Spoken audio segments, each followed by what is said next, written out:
Presidente, existe um bandidão chamado André Valadão que precisa ser devidamente responsabilizado.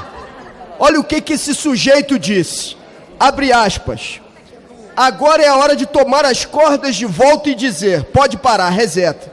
Mas Deus fala que não pode mais. Ele diz, já meti esse arco-íris aí. Se eu pudesse, matava tudo e começava de novo. Mas prometi que não posso, agora está com vocês. E ele continua. Não entendeu o que eu disse? Agora está com vocês. Deus deixou o trabalho sujo para nós. Isso disse André Valadão. Ele pode dar 1000 desculpas depois. Ele está incentivando sim o homicídio, a agressão, a violência contra a população LGBTQIA+. Esse sujeito precisa ser devidamente responsabilizado. Obrigado. Boa noite a todos e a todas. Existem líderes religiosos, infelizmente pastores, que têm sangue nas mãos. Suas palavras estimulam violência e uma violência direcionada contra LGBTQIA+. O direito penal, para não ficar só na teologia e na religião, ele aponta que existem paixões e palavras que estimulam atitudes criminosas, de tal forma que estas paixões e estas palavras em si constituem um tipo de crime, porque incitam o ódio e a violência. Mas para além do Código Penal, a religião pode promover compaixão e amor, mas pode promover ódio e violência. E essas lideranças religiosas não são ingênuas nem ignorantes. Elas têm consciência disso. A palavra é uma semente que cai num terreno e frutifica. A fé vem pelo ouvir. E se essa palavra é uma palavra de ódio, a consequência é a morte. Muitos LGBTs sofrem e essa violência começa dentro de um púlpito. Só ano passado foram 228 LGBTs assassinados por crime de ódio, porque são quem são. Mas não são só números ou estatística, são pessoas com memória, história, corpo, sonhos. Eu cito, por exemplo, aqui, até antes de 2022, Alexandre Ivo, 14 anos, sequestrado, torturado e executado em São Gonçalo, um menino gay. A travesti Dandara dos Santos, brutalmente assassinada no Ceará. O professor Denis Marlio, de 26 anos, carbonizado aqui em Planaltina. Fora as pessoas, Tarcísio, que dão fim à sua própria vida por causa da violência, do preconceito, da hostilidade.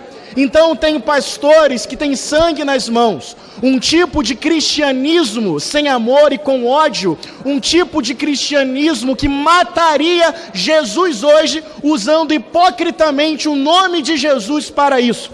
E se a intenção não é matar, a consequência desse discurso é a morte. Só que mais do que isso, esses líderes não só creem dessa forma equivocada, desamorosa, mas muitas vezes eles sabem que o discurso de ódio dá like, dá compartilhamento, dá dinheiro, dá voto, dá fama. São pessoas de coração autoritário que lucram, ganham poder e fama em cima de discursos odiosos. E lá na ponta tem gente morrendo.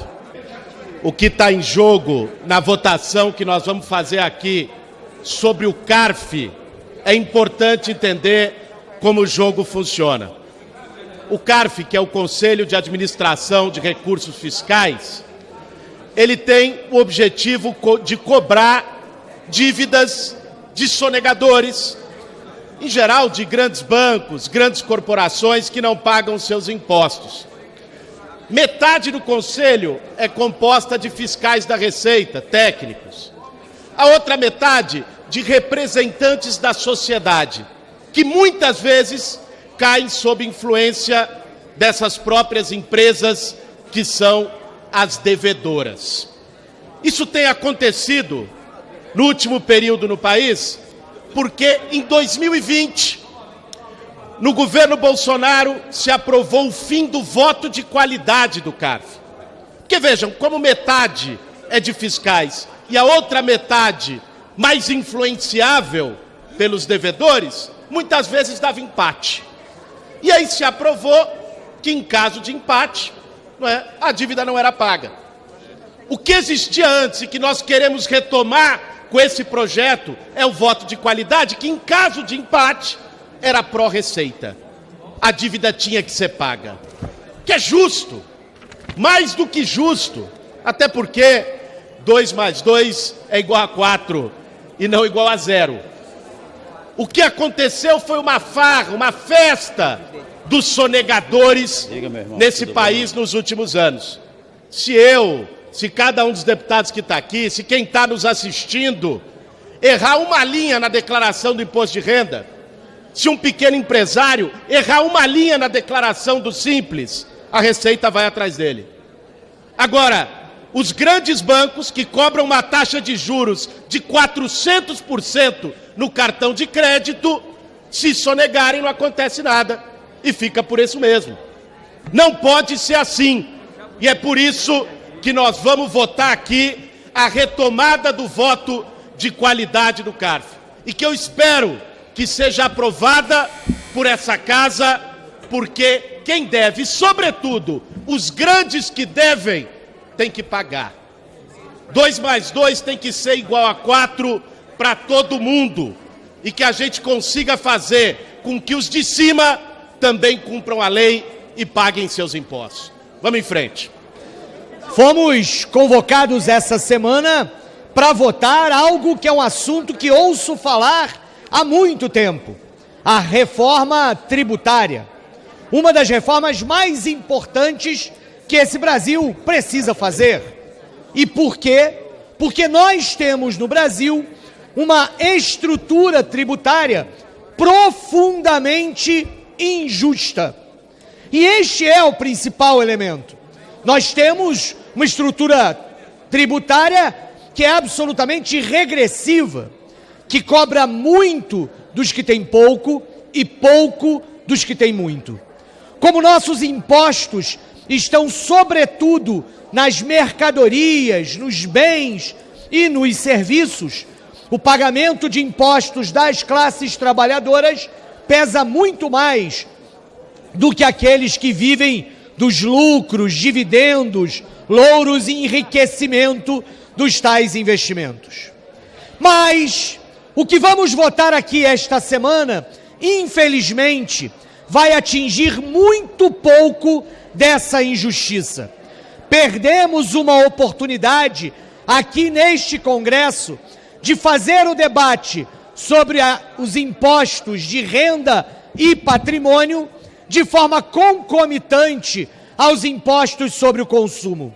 Houve a opção de fazer primeiro a simplificação e modernização tributária sobre o consumo, com a unificação dos impostos, para apenas depois fazer a necessária, urgente, fundamental progressividade nos impostos de patrimônio e renda no nosso país. Com isso, estamos diante de um projeto que aponta num caminho positivo, a simplificação e a modernização. O Brasil conta hoje com 443.236 normas tributárias. De fato, não há transparência, controle social, fiscalização que garanta isso.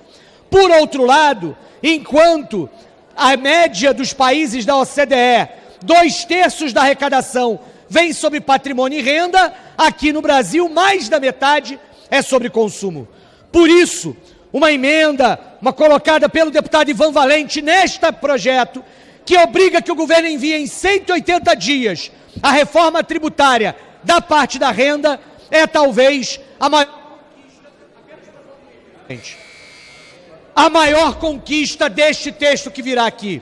Porque nós não podemos recuar em cobrar mais dos milionários, dos bilionários, daqueles que têm que dar a sua parte para que a gente continue a fazer política social para aqueles que precisam e possa desonerar a carga tributária dos trabalhadores. Esse é o princípio que nos move no Partido Socialismo e Liberdade.